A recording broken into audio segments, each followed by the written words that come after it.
ఒక చల్లని సాయంత్రం, ఆహ్లాదకరమైన సాయంత్రం, ఎటు చూసినా పచ్చని పొలాలే. అదే పశ్చిమ గోదావరి.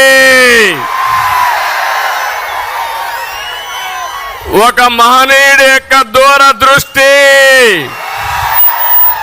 మన దేశస్థుడు కాదు, బ్రిటన్ నుంచి వచ్చిన సముద్రంలోకి నీళ్లు పోతున్నాయి, ఈ ప్రాంతం కరువుందని ధవళేశ్వరం బ్యారేజ్ కట్టాడు తమ్ముళ్ళు. అది ఆ రోజు చేసిన పని.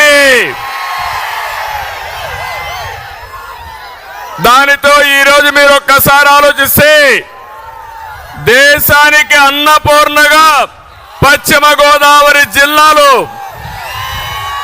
దేశానికి తిండి పెట్టారు మీరు. అలాంటి ఈ జిల్లాకు రావడం నా అదృష్టంగా భావిస్తున్నా.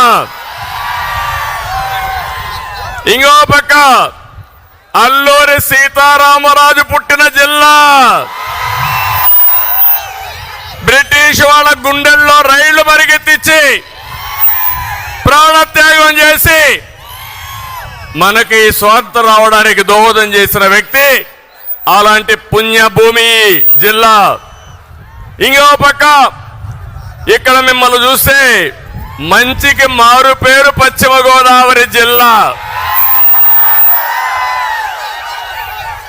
మన నాయకుడు ఎన్టీ రామారావు గారు ఎప్పుడు చెప్పేవారు,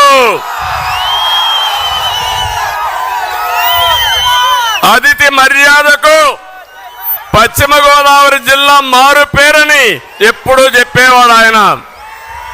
అలాంటి పశ్చిమ గోదావరి జిల్లాకు రావడం చాలా సంతోషం.